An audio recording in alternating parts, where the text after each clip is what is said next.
Huge news today and all week. There's a lot to unpack. But of course, the big news today, confirmation that these 5 players of the Iranian women's soccer team have been granted humanitarian visas. The footballers have been, of course, facing the risk of being persecuted, going back to Iran after not singing their national anthem so bravely before their match against South Korea. Now, a key person involved in this, the President of the United States. He, of course, posted on Truth Social, Australia is making a terrible humanitarian mistake by allowing the Iran national women's soccer team to be forced back to Iran, where they will most likely be killed. Don't do it, Mr. Prime Minister. Give them asylum. The US will take them if you won't. Thank you for your attention to this matter. And then he gets on the phone to Anthony Albanese. And what do you know, a few hours later, we get an outcome, James? Well, yeah, it's sort of like the thing about Anthony Albanese is he's sort of like what Winston Churchill said about the Americans. He can be counted on to do the right thing after all other options have been exhausted. Now, this is the thing. I mean, Albo didn't really seem to want to get too involved with this. Tony Burke certainly didn't want to get involved in this, and he's been dragged into this. And I mean, he looked almost like he was kind of doing a hostage photo when he was there, sort of smiling with the Iranian women, because you know that this is going to cause some other troubles with him and some of his other constituencies that might, shall we say, be a little bit more pro-Iranian, and we've seen some of that coming out in the last week or so. Look, this is great news. It's an amazing story. To me, it reminds me so much of the Petrov affair in 1947, when a pair of Soviet diplomats, actually they were KGB spies, defected here in Australia. Robert Menzies was prime minister. The husband made a clean getaway, but the KGB tried to bundle the wife back to the Soviet Union. Now, he had ASIO agents basically get on the plane at Darwin when it stopped to refuel and take her off and get her off the plane and save her from the clutches of the KGB. Feels very much like the same sort of thing, except I don't think we could compare Anthony Albanese to Robert Menzies. Don't think so either, but it's interesting you make the point about Tony Burke.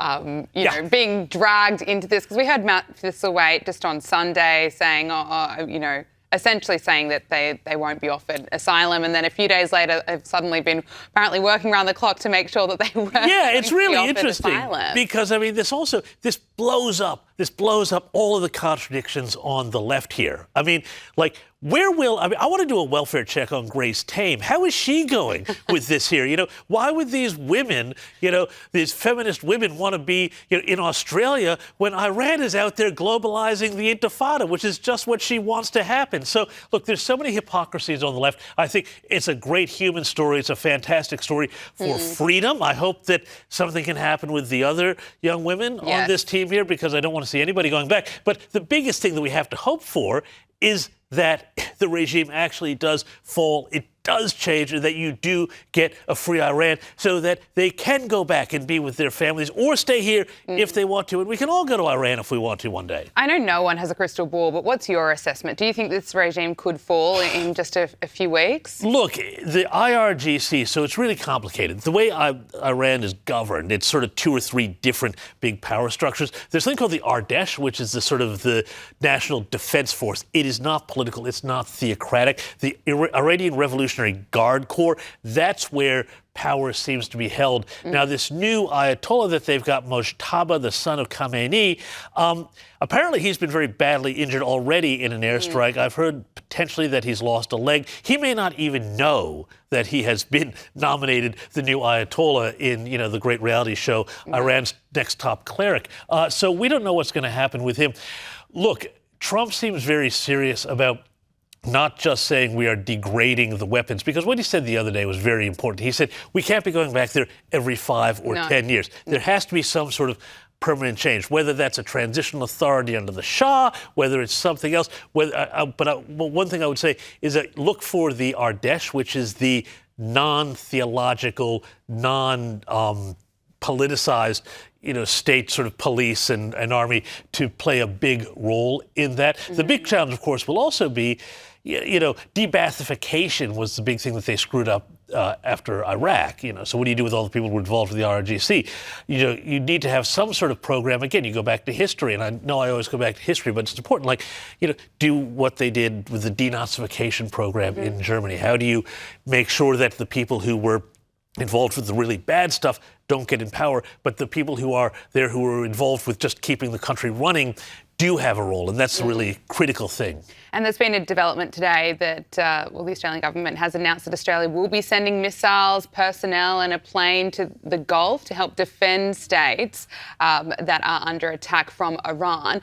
Penny Wong on Sunday said that Gulf states asked for help, and then the Prime Minister today revealed that military assistance would go to the UAE and that Defence Force personnel would be deployed for an initial 4 weeks. It's going to be a bit longer than 4 weeks. Well, it's going to be a bit longer than 4 weeks, but also I kind of feel like this is a bit of a tell that they know that the hostilities are going to be starting to wind down soon, because we don't have the power to the force that we can really project. Remember in 22, Albanese refused to send a ship to the Red Sea when they were asking for help with the Houthis and keeping shipping going through the Red Sea. We don't really have the ability to project power. This is a huge indictment on the way we've managed our defense forces, and it's terrible. Both sides of politics, I think, have mismanaged this. But that's another story. I think that what's happened, though, we've seen we're 10 days in, Iran's missile barrages have dropped by about 80 or 90%. Their drone strikes have, dropped by that much too. So we're coming in, sort of into the last quarter of this phase of the operation. That's what I think. That's extraordinary, because we're hearing so much anger from some of the leftist media saying this is going to be a forever war, and is it over yet? And I'll let you into a secret, Gab. I'm going to let you into a secret. The left want it to be a forever war. The left want it to be a quagmire. Well,